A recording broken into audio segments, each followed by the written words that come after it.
And that is exactly why I never fly with a parachute on, because I'm not planning on jumping out of my plane and wrecking the airplane. I'll just land it. But maybe it's just me. I also don't normally fly around with fire extinguishers strapped to my legs.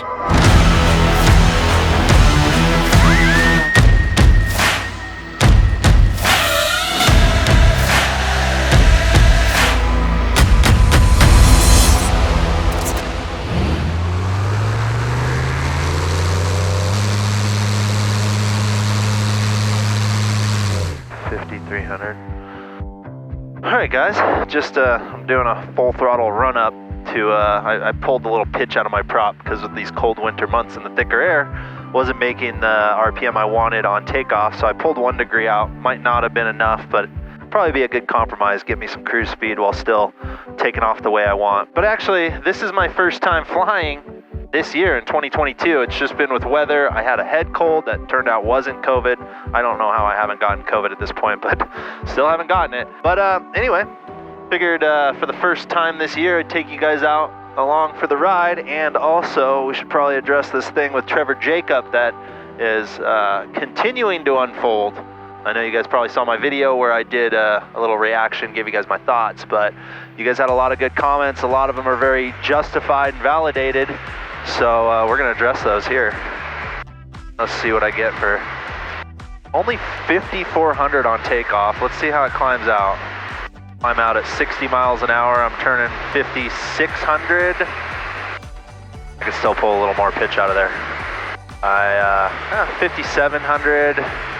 Climbing out at 1,500 feet a minute. Not bad, not bad.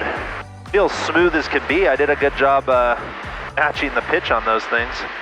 It's the traffic. Freedom Fox, left crosswind for 8, departing northbound. Steady. She's running smooth, burning 5.5 gallons an hour, turning just under 5,400 RPM, doing 100 true. Feels the same as it did in the summer, only with a little less pitch in the prop.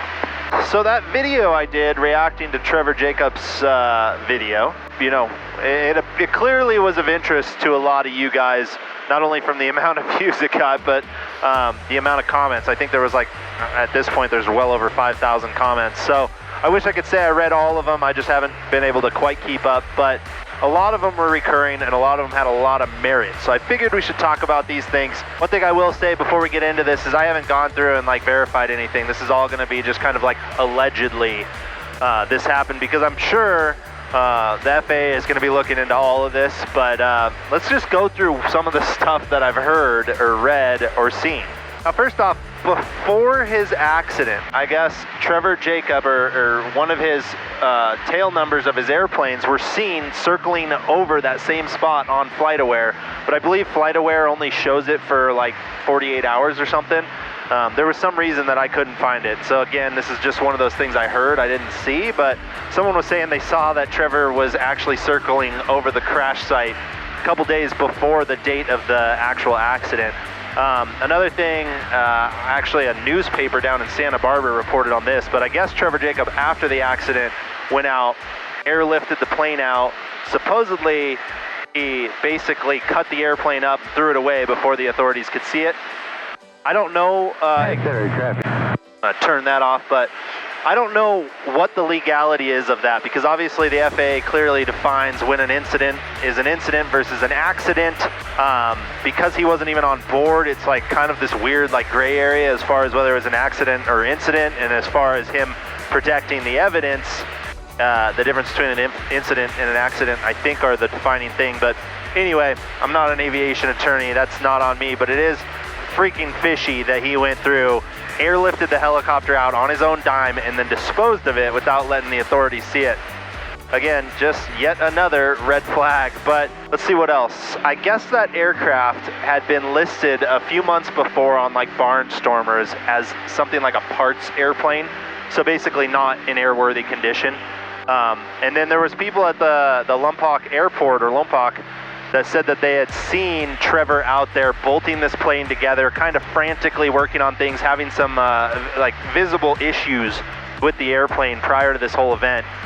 So it all kind of lends itself to saying that he went and bought this like parts airplane, something that he felt was disposable. Maybe he could make his money back on a YouTube video, just trying to do it for some fame or something. Also, I think I heard that the FBO or something at that airport mentioned that Trevor had come in after the incident kind of bragging about what happened, and they mentioned something like, hey, did you report that to the FAA? Trevor didn't realize that was reportable, so that was when he went through, reported it, then called in the helicopter to airlift it.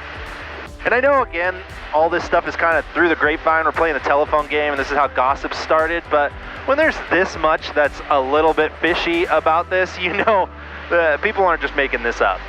Feels good to be out here. It has been too long, but I love that, like, at least with me only flying one plane, when I just jump back into this plane, it is like riding a bike. It clicks right away. And it just feels good. It's like my version of throttle therapy.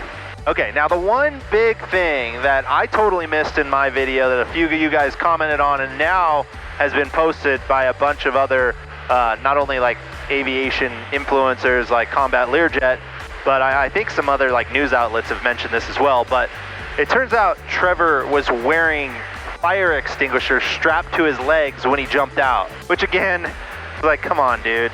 Like, why?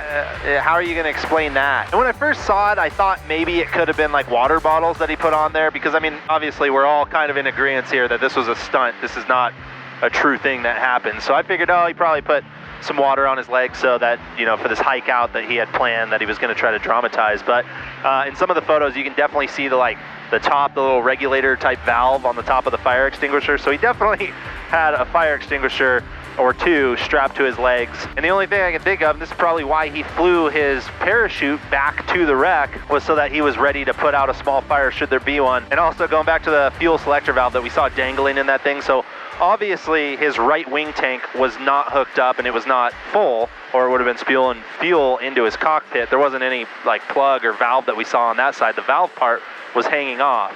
So all it had was its front main tank in the plane. So my only guess and assumption at this point is that he planned how much fuel he wanted to get over that mountain range that would have justified him jumping out and having to skydive down. Even though we all know there was definitely spots that he could have landed his plane there. But so my assumption at this point, just looking at things, is that he bought this scrap plane, probably didn't go through the proper stuff to make it airworthy, and just went out, tried to take it off under the radar, had just enough fuel to get him up into the mountains. Also part of him pulling on the yoke, you know, like when he was getting slow, and I'm like, why is he trying to stall the plane or slow it down? Someone else brought up a good point that maybe he was trying to slosh the last bit of fuel around in that tank to make sure he burned out every bit of it before he bailed, which is probably a pretty valid argument that, you know, I don't know how we would ever prove that part, but makes sense to me. The other thing, you know, overall, I have had an engine out in a scenario like that. I was just cruising over mountain range, my engine quit, I landed. I don't have any footage of it because I don't normally record myself just cruising straight and level when I'm going somewhere. It's just boring. So the reason, like the fact I should say, that he had so many dang angles of this is just, again, on its own super suspect. I know a lot of people talked about his angle that it's similar to the one I have here. My only guess on that is either there was something that would have been incriminating on the dash, which is probably pretty likely, or that one actually got damaged so bad in the accident that it was, you know, wrecked the file that would have been on there, so he didn't have any footage from it. Either way, that was a little weird too. Another thing that was weird, that he didn't have cockpit audio. In his other videos, he's had that. Again, I guess if it's something that you're planning on getting rid of the plane, don't put too much stuff into it because you're intentionally crashing it. But anyway, just touched down at Rocky Meadow. Nice little spot. I'm actually gonna jump out because I gotta take a leak.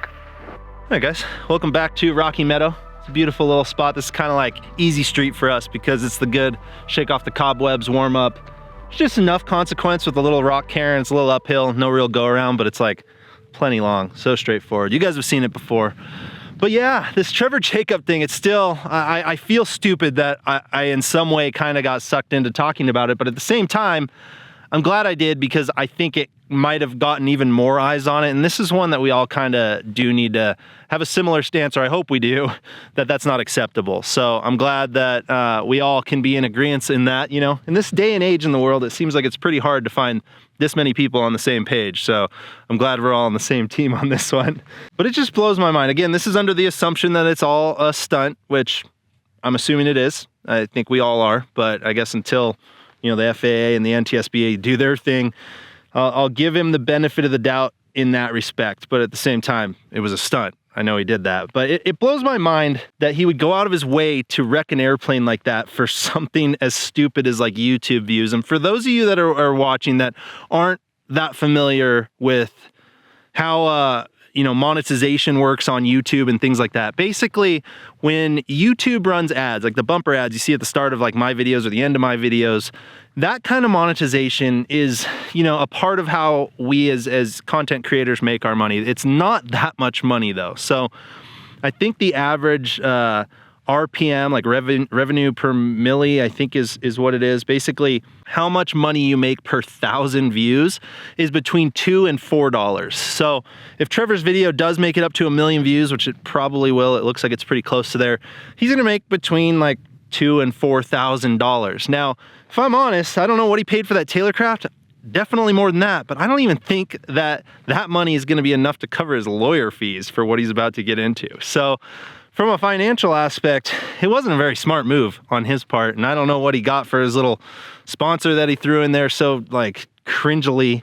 But yeah, I could not imagine that this was something that penciled out financially. And I think even outside the financial scope of it, it's a bad indication of what social media and what the kind of clout that can come with it can do to people, and how someone like Trevor thought that it was necessary or acceptable for him to go out and pull a stunt like this for the sole sake of basically getting famous. Anyway, enough yapping. Let's get back in the air. I gotta meet Haley for dinner in a little bit, so let's go make the best of this while we can. All right, let's go ahead and blast off out of here.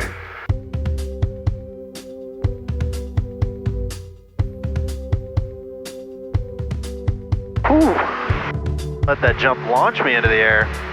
Another thing to the maybe like 1% of the population that actually believed what Trevor said about he should wear a parachute when he's flying. So parachutes, when it comes to pilots, and there are specific pilot parachutes, they're the ones that you sit on that are on your back. I'd basically take my seat back off and sit with one of those on. They're much more comfortable than a skydiving parachute, and they don't have ways to like turn. It's the old like circle parachutes. There's no reserve. They're for emergency situations only. And the only time that you're going to see someone flying with one of those is one, if they're doing aerobatics, or two, if they're like flight testing an airplane, doing some sort of intensive flight testing. And really the only time that you're going to be in a situation where you would depart the aircraft and rely on a parachute to land safely is if either the airplane structurally failed, being that you did like way too hard of a aerobatic maneuver, or during the flight testing phase of an airplane like that, you had a structural failure, like your wing fell off or something and the plane's not landable. Or if you were to put the airplane into some sort of aerodynamic position that was also not recoverable. So say like a deep spin that develops that you can't get out of. Maybe it's because of the CG of the plane, or maybe it's just an aerodynamic flaw in the plane that basically you can't even recover from it. Then you get out of the airplane. Those are the only two times. If your engine quits, your plane's now a glider. People fly and land those all the time. I've had my engine quit, like I've talked about. I'll stop talking about it, but you can land them. Not a big deal. You don't bail out of it and send it out into the landscape below. I will say some of the comments, well, not all of them, and again, I didn't make it through all the comments, but most of the comments had very good merit to what their suspicions were. There was a couple that were getting a little too, like, you know, conspiracy theory, a little bit too much of a stretch. But one of them that I did find interesting that's probably like borderline too much of a stretch is, I don't know if you guys realize this, but the date that Trevor's accident or stunt happened on was exactly 50 years to the day from when D.B. Cooper jumped out of that airplane and went missing with a parachute on. Again, I don't know that that was planned. I don't know if Trevor's smart enough to plan something like that, but that is a kind of interesting one that makes you just sit back and think like, I'm gonna make an approach on goats, see how it looks and feels. It's been a while since I've landed here. It's a turning uphill side hill landing. Basically, it's like if you picture like a berm for a motorcycle or something, you're like landing in the turn of a berm.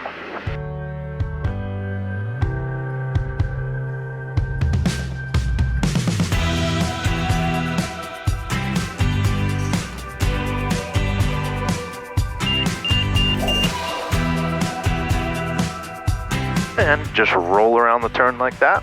This is one of my favorite spots because anytime you bring someone new into here, especially passengers, but even like, say I have a buddy flying a plane behind me that I know is a qualified, capable pilot, you just can't see it until someone goes and lands in front of you. Like, this just doesn't really look like somewhere you'd come and land, especially the way that I do it. That's the really fun way. But once you get it, it clicks, and it's just super fun little spot to land at. And then as far as taking off, I don't go the turning way because that puts me into rising terrain. I go straight off the little ski jump on the end. So I used to, with my smaller engine, have to drive all the way to the jump. Now I just I let it ride through there, but I'm way above flying speed by then. Also, while I'm still thinking about this whole topic, I don't know how many of you guys saw Brian from Just Plain Silly's video on Trevor Jacob, but if you haven't seen that, I'll put a link up here. Go watch that. That is hilarious.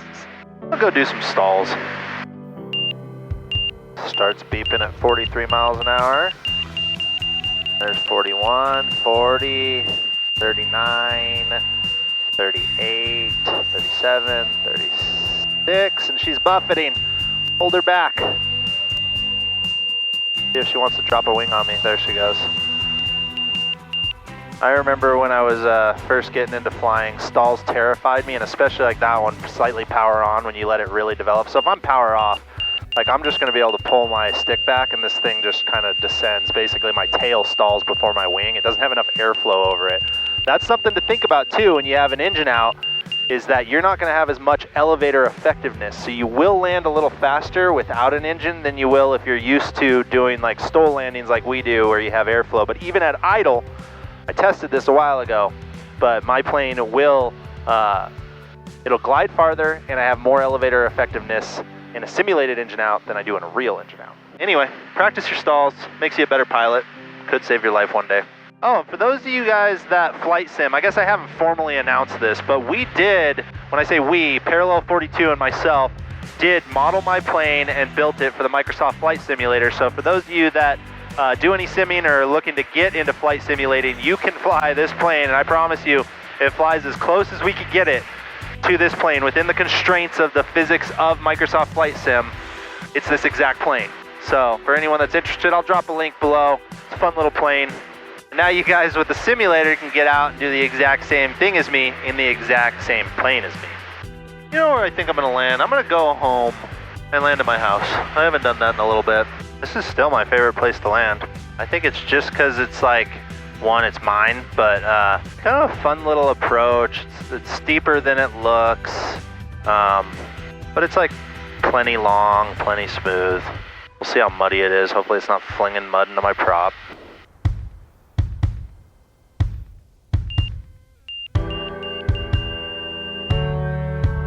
Nope.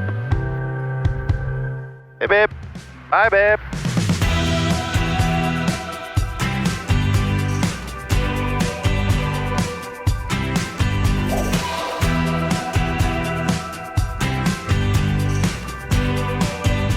Set traffic, Freedom Fox, final, 8, full stop.